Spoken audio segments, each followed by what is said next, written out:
सच्चे सुख को भूल गए। शारीरिक सुख की तरफ हम लोगों का ध्यान चला गया। हिंदू, मुसलमान, सिख, ईसाई, सब के सब लोग सच्चे रास्ते को हम लोग भूल चुके। आज इस जिस्म को पाकर हम लोग जिस्मानी रियाज करने लगे, रूहानी रियाज को भूल गए। आज इस मनुष्य शरीर को पाकर हम लोग शरीर के लिए परिश्रम करने लगे और आत्मा के लिए हम लोग कुछ सोच भी नहीं पाए। लेकिन प्रेमी भाई बहनों, इस मानव जीवन में जब सच्चे महात्मा मिलते हैं तो महात्मा हम लोगों को समझाने का प्रयास करते हैं। अगर महात्माओं के वचनों को हम आप ध्यान से सुन लें, तब हम सब लोगों को सच्चा सुख मिल जाएगा। अगर महात्मा की बातों को हम आप नहीं सुन पाए तो हम लोग सच्चा सुख प्राप्त नहीं कर पाएंगे। आज हम लोग अपने अपने बच्चों को स्कूल और कॉलेज में भेजते हैं। अगर किसी माता पिता से पूछा जाए कि आप अपने बच्चे को स्कूल में क्यों भेज रहे, बच्चे का नाम अच्छे से अच्छे स्कूल में हम आप लिखाते हैं, हम माता पिता का ये विचार रहता है अगर हमारा बच्चा अच्छे स्कूल में नाम इसका हम लिखा देंगे, बच्चा अगर मेहनत से पढ़ाई कर लेगा, बच्चे को नौकरी मिल जाएगी, बच्चा सुख और आराम से जीवन बिता लेगा। या माता पिता ये सोचते रहते हैं कि हमारा बच्चा कोई अच्छा धंधा कर ले, कोई दुकान कर ले, ताकि कमा लेगा, धन दौलत रुपया पैसा इकट्ठा कर लेगा तो हमारे बच्चे को सुख मिल जाएगा। लेकिन प्रेमी भाई बहनों, ये हमारी आपकी जो सोच है, यह सोच बहुत छोटी है। आज हम आप ये सोच रहे कि हमारा बच्चा पढ़ लिख करके डॉक्टर इंजीनियर बन जाए, या बच्चा कोई अच्छा धंधा बिजनेस कर ले, दुकान कर ले। बच्चा धन दौलत रुपया पैसा अगर कमा ही लिया तो वो धन दौलत रुपया पैसा कब तक रहेगा? जब तक सांसों की पूंजी है, जब तक इस शरीर में आत्मा है, तब तक उस धन का हम आप उपयोग कर सकते हैं। अगर ये शरीर छूटा, शरीर से आत्मा निकल गई, जब इस शरीर से आत्मा निकल जाती है तो शरीर के लिए कमाया हुआ धन आत्मा के साथ में नहीं जाता। यही सच्ची बात महात्मा बताने के लिए आया करते हैं। और इसीलिए बाबा जय गुरुदेव जी महाराज गांव गांव गली गली जन जन को अपना संदेश देना चाहते थे ताकि लोग सच्ची बात को समझ लें।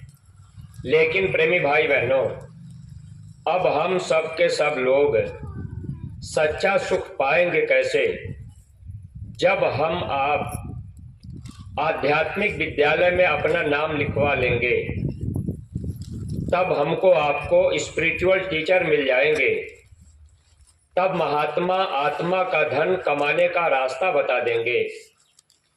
अगर मानव जीवन में महात्मा नहीं मिले, हम लोगों का नाम आध्यात्मिक स्कूल में अगर नहीं लिखा गया, हम लोग महात्मा की बात को अगर नहीं समझ पाए या उनके वचन को मान नहीं पाए, तो आत्मा का धन हम आप इकट्ठा नहीं कर सकते।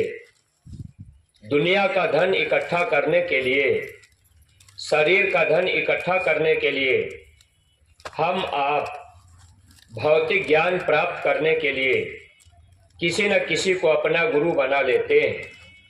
लेकिन प्रेमी भाई बहनों, आत्मा का धन इकट्ठा करने के लिए आध्यात्मिक गुरु की जरूरत होती है, जो गुरु हमको आपको ये बता सके कि आत्मा क्या है, परमात्मा क्या है, ये शरीर क्या है। जब ये शरीर हम लोगों को नहीं मिला था तो यह आत्मा कहाँ रहती थी? जब ये शरीर हमारा आपका छूट जाएगा तब ये आत्मा फिर कहाँ चली जाएगी? आत्मा के ऊपर 8 की गांठ कब लग गई? शरीर छोड़ने के बाद आत्मा कहाँ जाती है? आत्मा का रूप क्या होता है? आत्मा की बैठक कहाँ होती है? बाबा जय गुरुदेव जी महाराज सत्संग में ये सब बातें बताया करते थे कि आत्मा शरीर के अंदर नहीं रहती।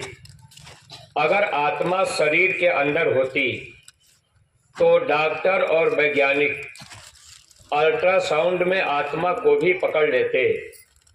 लेकिन प्रेमी भाई बहनों, महात्मा मिलेंगे तब तो आत्मा के विषय में हम आप कुछ जान पाएंगे। आज हम आप जो सत्संगी प्रेमी हैं, जब तक गुरु महाराज हम लोगों को नहीं मिले थे तब तक हम सब लोग अपने शरीर के लिए ही पूरा का पूरा समय लगाते थे। लेकिन जब स्वामी जी महाराज मिल गए, थोड़ा बहुत हम आप सत्संग का वचन सुन लिए, थोड़ा बहुत वचन हम लोगों को याद हो गया, तो आज हम सत्संगी प्रेमी भाई बहन अपना समय सत्संग में देने लगे। आज हम सत्संगी प्रेमी अपना समय शाकाहारी के प्रचार में देने लगे।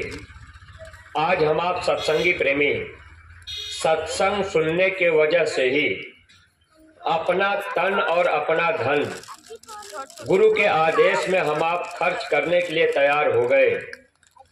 अगर गुरु महाराज न मिलते तो ऐसे दुनिया में भी हम आप धन खर्च कर देते।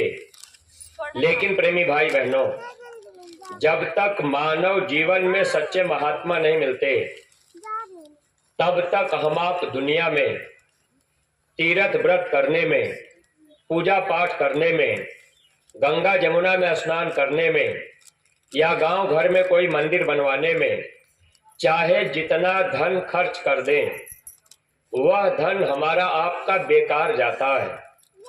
ऐसी बात महात्माओं ने किताबों में लिख दिया था ताकि दुनिया के लोग जब महात्माओं की किताबों को पढ़ेंगे तो इस बात को लोग समझ जाएंगे। महात्मा कबीर दास जी आज के लगभग 700 वर्ष पहले आए थे। उन्होंने किताबों में लिखा था और कबीर साहब की पुस्तकें प्राइमरी स्कूल से लेकर के डिग्री कॉलेज तक पढ़ाई जाती है ताकि प्राइमरी स्कूल में पढ़ने वाला बच्चा भी इस बात को जान ले कि मानव जीवन मिलने के बाद गुरु का मिलना जरूरी है। जब गुरु मिल जाए तो गुरु आदेश में, गुरु की सेवा में तन और धन लगा देने से वही तन और धन का जो समय हम आप लगाए, यानी जो तन हम आप गुरु सेवा में लगाए, सत्संग में लगाए, प्रचार में लगाए, और जो धन हम आप गुरु आदेश में खर्च किए, वही सेवा हमारी आपकी आत्मा के काम आता है। और बाकी प्रेमी भाई बहनों, बिना गुरु के दुनिया में चाहे हम आप जितना धन खर्च कर दें, वह धन आत्मा के काम नहीं आता। ऐसी बात महात्मा किताबों में लिख करके चले गए। अगर हम आप थोड़ा समझने का प्रयास करें तो कबीर साहब ने लिखा है, कबीर बाणी हम आप सुनते हैं, गुरु बिन माला फेरते, गुरु बिन देते दान, गुरु बिन दान हराम है, जा पूछो वेद पुराण रे भैया, पूछो वेद पुराण। गुरु के बिना अगर हम आप दान कर रहे, थोड़ी आवाज लंबी कर दीजिए, अगर बिना गुरु के हम आप धन खर्च कर रहे, दान भी किए, अगर हम आप बिना गुरु के अगर धन खर्च कर दिए, अगर हम आप माला भी फेर लिए, तो प्रेमी भाई बहनों ये बेकार जाता है, व्यर्थ जाता है। अगर हम आप कबीर साहब की एक बाणी, इस बात को अगर हम आप ध्यान से समझते तो दुनिया के लोग भी इस बात को जानने का प्रयास करते कि आखिर बिना गुरु के आदेश के हम जो धन खर्च कर रहे वो बेकार क्यों जा रहा। कभी हम आप सोच नहीं पाए। प्रेमी भाई बहनों, जिस देश में हम आप रहते हैं यह देश पाप और पुण्य का है। यहाँ अगर हम आप पाप करेंगे तब भी उसका फल हमको आपको भोगना पड़ेगा। यहाँ अगर हम आप पुण्य करेंगे तो उसका भी फल हमको आपको भोगना पड़ेगा। यहाँ पर अगर हम आप अच्छा कर्म करेंगे तब भी उसका फल पाने के लिए जन्मना होगा। अगर यहाँ पर हम आप बुरा कर्म करेंगे तो उसका फल हमको आपको पाने के लिए जन्म लेना होगा। यानी इस देश में ऐसा नियम काल भगवान ने बनाया, कोई भी जीव यहाँ से निकल करके वापस अपने सच्चे घर सच्चे देश न जा पावे और कर्मों का फल यहाँ लोग भोगते रहेंगे। तो अगर गुरु जीवन में मिल जाए तब तो हमको आपको लाभ मिल जाएगा। अगर गुरु जीवन में नहीं मिले तो आज ये मानव जन्म मिला है, अब हम आप पूजा पाठ कर रहे, तीर्थ व्रत कर रहे, मान लीजिए हम आप खूब धन खर्च कर दिए और बिना गुरु के आदेश में, तो वह धन अगर खर्च भी किए, अगर वो पुण्य भी बना तो उस पुण्य का फल भोगने के लिए फिर हमको आपको जन्म लेना होगा। मान लीजिए आज हम आप सेठ साहूकार हो गए, धन दौलत रुपया पैसा हो गया, अब हम आप उस धन को ऐसे किसी के लिए खर्च करते गए, अब उसके पीछे हम आप खूब धन खर्च किए लेकिन गुरु आदेश में नहीं किए, तो वह धन हमारा आपका फिर उसको भोगने के लिए वहां हमको आपको जन्म लेना होगा। स्वामी जी महाराज सत्संग में कभी कभी सुनाते थे, गुरु महाराज कहते थे कि बच्चे आपने कभी कभी देखा है कोई कोई कुत्ता ऐसी गाड़ी में बैठ के घूमता है, किसी किसी कुत्ते को लोग पाल पोस के अपने घर में रख लेते हैं, लोग उसको टहलाने घुमाने के लिए ले जाते हैं, साबुन लगा करके स्नान करवाते हैं, गाड़ी में बैठा करके घुमाते हैं, और कोई कुत्ता बेचारा ऐसे ही दिन रात भटकता रहता है।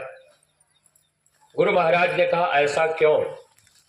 स्वामी जी महाराज बताए कि जब उसको मानव जन्म मिला था तो मानव जन्म में उसने पुण्य कर्म तो किया लेकिन गुरु नहीं मिले, और उसी पुण्य कर्म को भोगने के लिए अब उसको कुत्ते का जन्म मिला, लेकिन उस घर परिवार में उसको जन्म दिया गया, यानी उस घर परिवार में लोगों ने उसको पाल पोस के रख लिया और उसको लोग गाड़ी में बैठा के घुमाते हैं।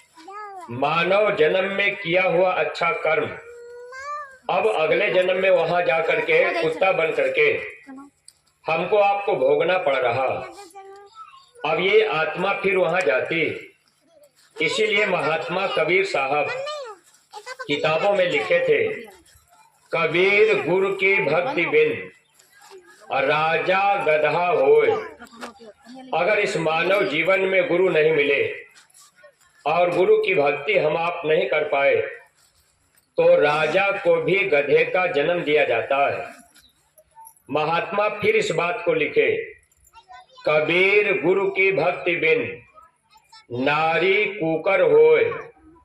अगर स्त्री, मनुष्य शरीर मिल गया, स्त्री का जन्म हो गया, अगर स्त्री गुरु की भक्ति नहीं करती तो ऐसी स्त्रियों को कई बार कुतिया का जन्म दिया जाता है।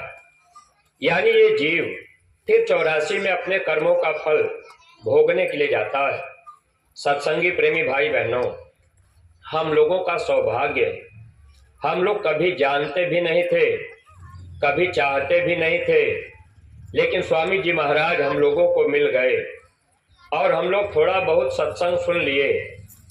अगर हम लोग सच्ची बात को पकड़ लेंगे तब तो इस मानव जीवन का सच्चा सुख हम आप प्राप्त कर लेंगे।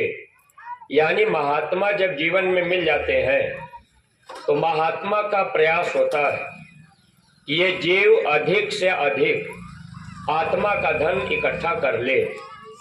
जैसे आज हम आप बहुत से सत्संगी ऐसे भी हैं, कभी कभी ध्यान से सत्संग नहीं सुन पाए तो कभी कभी सत्संगी आपस में कहने लगते हैं कि भाई इतना बार बार सेवा क्यों लगाई जाती, बार बार सेवा क्यों मांगी जाती, बार बार शाकाहारी का प्रचार क्यों करवाया जाता है।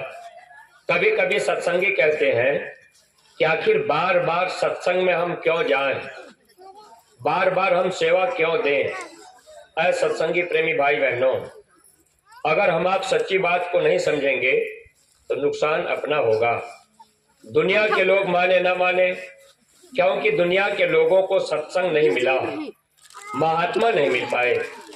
हमको आपको महात्मा मिल गए, सत्संग मिल गया, तो हमको आपको समझना है। आज जो भी प्रेमी गांव के हैं, अगर आपसे एक सवाल किया जाए, आपका बच्चा है, बच्चा 5-6 साल का हो गया, आप अपने बच्चे का नाम स्कूल में लिखवा दिए, आपका बच्चा 1 दिन 2 दिन स्कूल गया, अगर आपका बच्चा फिर स्कूल न जाए तो आप क्या करेंगे? आप अपने बच्चे को डांट के फटकार करके जबरदस्ती स्कूल में भेजना चाहेंगे। अब ऐसा क्यों आप कर रहे? आप जानते हैं कि बच्चा अगर 1-2 दिन स्कूल जाएगा तो बच्चा 1-2 दिन पढ़ाई कर लेने से पास नहीं हो सकता। आप जानते हैं कि अगर हमारा बच्चा रोज रोज स्कूल जाएगा और अध्यापक की बात मानेगा, बच्चा मन लगा के पढ़ाई करेगा, तब हमारा बच्चा अच्छे नंबर से पास हो जाएगा, तब बच्चा नौकरी भी पा लेगा, जीवन इसका सुखी हो जाएगा। प्रेमी भाई बहनों, ऐसे ही जब इस संसार में महात्मा आते हैं, महात्मा हम आत्माओं को अपना बच्चा मानते हैं, और महात्मा जब आध्यात्मिक विद्यालय खोलते हैं, आध्यात्मिक विद्यालय में हम जीवों का नाम लिख लेते हैं। यानी हम लोगों को नामदान मिल गया तो हम लोगों का नाम गुरु महाराज ने अपने स्कूल में लिख लिया। अगर आज हम आप कहें कि भाई हम बार बार मथुरा क्यों जाएं, वो आध्यात्मिक विद्यालय है, अगर आप बार बार मथुरा नहीं जाएंगे, आपका बच्चा रोज रोज स्कूल नहीं जाएगा तो आपका बच्चा फेल होगा। अगर आपका नाम आध्यात्मिक स्कूल में महात्मा लिख लिए, अगर आप बार बार सत्संग में नहीं जाएंगे, आप अपने गुरु की बात को नहीं जानेंगे, गुरु के आदेश का पालन नहीं करेंगे, तो प्रेमी भाई बहनों, फिर हम लोग भी फेल हो जाएंगे।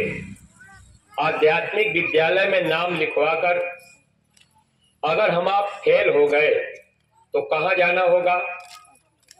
फिर जीव को 84 जाना पड़ेगा। इसीलिए महात्माओं ने लिखा था, जो कोई भक्ति भाव से चूके ताके मुख जम पल पल थूके। अगर जीव भक्ति से चूक जाता है तो ऐसे जीव को जमदूत ले जाएंगे और वहां पर सजा देंगे। तो सत्संगी प्रेमी भाई बहनों, जब मानव जीवन में महात्मा मिल जाते हैं तो महात्मा आत्मा का धन कमाने का रास्ता बता देते हैं। अगर महात्मा जीवन में जिनको नहीं मिले, शरीर का धन आपने कमा लिया तो शरीर का धन आज नहीं तो कल छूट जाएगा। जैसे ही सांसें खत्म हुई, आत्मा को निकाला गया, धर्मराज के दरबार में आत्मा जाएगी, वहां पर वो मालिक पहला सवाल करेगा कि भाई मैंने आपको ये मानव जन्म दिया था तो आपने अपने लिए कमाई क्यों नहीं किया? क्योंकि जब ये आत्मा धर्मराज के दरबार में जाती है तो जो धन हम आप शरीर के लिए कमाए, यह धन हमारा आपका यहीं पर रह जाएगा। 4 तल्ले की बिल्डिंग हम आप बना लिए, आत्मा धर्मराज के दरबार में जाएगी, ये मकान आपके साथ नहीं जाएगा। आपने 20 बीघा खेत तैयार कर लिया, आत्मा शरीर से निकल गई, जमीन आपका यही पड़ा रहेगा, आत्मा के साथ में नहीं जाएगा। आपने बैंक में लाखों रुपया रख लिया, करोड़ों रुपया आपने बैंक बैलेंस कर लिया, आत्मा शरीर से निकल गई, रुपया बैंकों में पड़ा है, आत्मा के साथ नहीं जाएगा। तो शरीर का कमाया हुआ धन शरीर के छूटने के बाद यही पर रह जाता है। आत्मा का धन अगर हम आप कमाए रहेंगे तो वही धन आत्मा के साथ जाएगा। आत्मा के साथ जाता क्या है? स्वामी जी महाराज बताते थे, यही भजन तेरे संग चलेगा, पावेगा आराम। आत्मा के साथ में बस भजन जाता है, लेकिन भजन हम आप मानते किसको है? जब हम लोगों को स्वामी जी महाराज नहीं मिले थे, हम अपनी बात बता रहे, स्वामी जी महाराज नहीं मिले थे तो हम भी मंदिरों में जाते थे, ढोल हारमोनियम बजाकर गीत गाया करते थे, भजन गाया करते, प्रार्थना गाया करते, भक्ति का गीत गाते थे, हरे राम हरे कृष्ण का कीर्तन गाते, कहीं गीता रामायण भागवत करते। यह काम कब तक? जब तक गुरु नहीं मिले थे तब तक, जानकारी नहीं रही। लेकिन जब स्वामी जी महाराज के पास सत्संग में जाना हुआ तो स्वामी जी महाराज ने कहा, बच्चा आपको ये मानव जन्म मिला है, आप इसी मनुष्य शरीर में रहकर उस मालिक का सच्चा भजन कर लेना। स्वामी जी महाराज ने कहा सच्चा भजन कर लेना। हम सत्संग ध्यान से सुन रहे थे, मेरे मन में प्रश्न उठा कि गुरु महाराज बता रहे कि सच्चा भजन कर लेना, इसका मतलब झूठा भजन भी होता होगा। तो अब दोनों बातें, जब महात्मा कह रहे सच्चा भजन कर लेना तो इसका मतलब झूठा भजन भी तो हो रहा। तो स्वामी जी, मेरे मन में प्रश्न आया कि आखिर सच्चा भजन क्या होता है? तो स्वामी जी महाराज ने कहा, बच्चा जो बाहर के मंदिर में आप गाते बजाते हो, ढोल हारमोनियम बजाकर, दीप जलाकर, अगरबत्ती जलाकर जो आप गाय बजा रहे, हरे राम हरे कृष्ण का कीर्तन कर रहे, स्वामी जी महाराज ने कहा ये भजन नहीं है, ये भजन की नकल है, यानी झूठा है। स्वामी जी महाराज ने कहा सच्चा भजन कर लेना। तो स्वामी जी महाराज ने कहा सच्चा भजन क्या है? यह मनुष्य शरीर भगवान का बनाया हुआ असली मंदिर है। जैसे हम आप बाहर नकली मंदिर बनाए तो परमात्मा ने असली मंदिर बनाया है मनुष्य शरीर। स्वामी जी महाराज ने कहा इसी मनुष्य मंदिर में वो परमात्मा की बाणी घंटे घड़ियाल 24 घंटे आवाजें आती, कभी बंद नहीं होती, और उसी आवाज को सुनने का नाम महात्माओं ने सच्चा भजन बताया। वही आवाज सुनकर यह आत्मा अपने सच्चे घर जाती। महात्मा लिखे भी किताबों में, नकली मंदिर मस्जिदों में जाए सद अफसोस है, कुदरती काबे का साकिन दुख उठाने के लिए।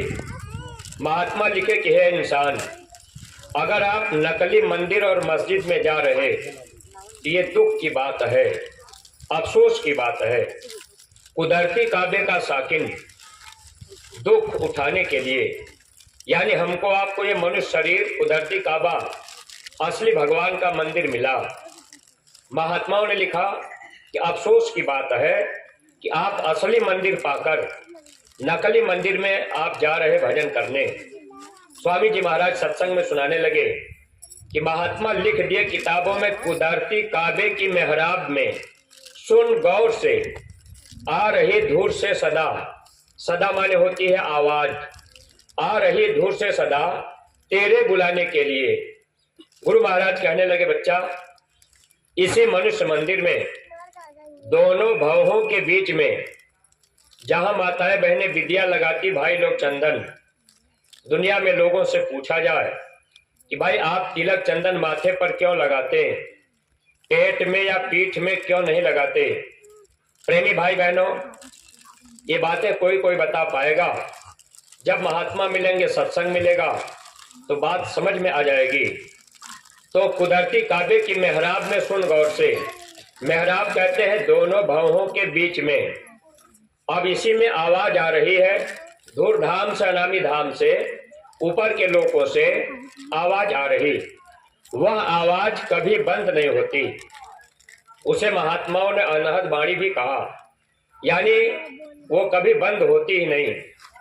वो आवाज 24 घंटे आती। उसी आवाज को सुनना सच्चा भजन है। स्वामी जी महाराज सत्संग सुनाए, रास्ता बताए, और गुरु महाराज ने कहा, बच्चा घर परिवार में रहना, साधु मत बनना, जंगल में मत जाना, कपड़ा मत बदलना, माता पिता की सेवा करना, आए गए की सेवा करना, झूठ मत बोलना, खेती दुकान दफ्तर का काम मेहनत और ईमानदारी से करना, 24 घंटे में 22 घंटे दुनिया के काम में लगा देना, घंटा 2 घंटा समय निकालकर इसी मनुष्य मंदिर में बैठकर उस मालिक का सच्चा भजन कर लेना। रास्ता मैं बता देता हूँ। स्वामी जी महाराज रास्ता बताए। गांव के प्रेमी भाई बहनों, अगर ये रास्ता आपको भी जानना है तो आपको महात्मा के पास जाना पड़ेगा। महात्मा मिल जाएंगे तो आपको रास्ता बता देंगे। और जिन सत्संगी प्रेमी भाई बहनों को भजन करने का रास्ता मिल चुका, आप ये ध्यान रखिएगा, अगर हम आप बात नहीं मानेंगे तो बाद में हमको आपको भी पश्चाताप करना पड़ेगा। अगर वचन मान लेंगे तो हम आप लाभ पा जाएंगे।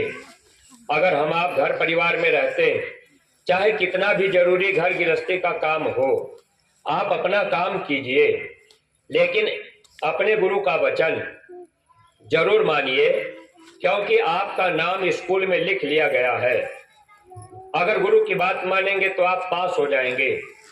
पहला आदेश स्वामी जी महाराज ने क्या दिया कि बच्चा घर परिवार में रहना, जंगल में नहीं जाना, साधु नहीं बनना, लेकिन आप सुमिरन ध्यान भजन नागा मत करना। अब आत्मा का धन कमाने का पहला रास्ता सुमिरन ध्यान और भजन, ये रास्ता है। अगर हम आप सुमिरन ध्यान और भजन नहीं कर रहे तो हम लोग अपने आप को धोखा दे रहे। महात्माओं ने लिखा, सुमिरन बिन धोखा खाओगे। सुमिरन ध्यान भजन बने चाहे न बने, इसकी चिंता आपको नहीं करनी, लेकिन आपको रोज बैठना है। ऐसा क्यों करना है? अगर आप केवल वचन मानेंगे तो आदेश का पालन करने से आत्मा का धन आपके पास होगा। जैसे बच्चा स्कूल जा रहा, रोज विद्यालय में हाजिर हो रहा और वो नागा कभी नहीं किया। अगर बच्चे का समय परीक्षा का आया, परीक्षा में कॉपी मिल गई, बच्चा देख रहा कि मेरे जो भी प्रश्न है उनका उत्तर नहीं आ रहा। अगर उत्तर नहीं भी आ रहा, अगर वो बच्चा अपनी पूरी कॉपी लिख करके भर देगा, चाहे जो भी लिख दे, अगर उसकी पूरी कॉपी भरी मिलेगी तो अध्यापक उसको पास कर देंगे। अगर बिल्कुल सादा कॉपी जमा कर दे तो अध्यापक पास नहीं कर सकते।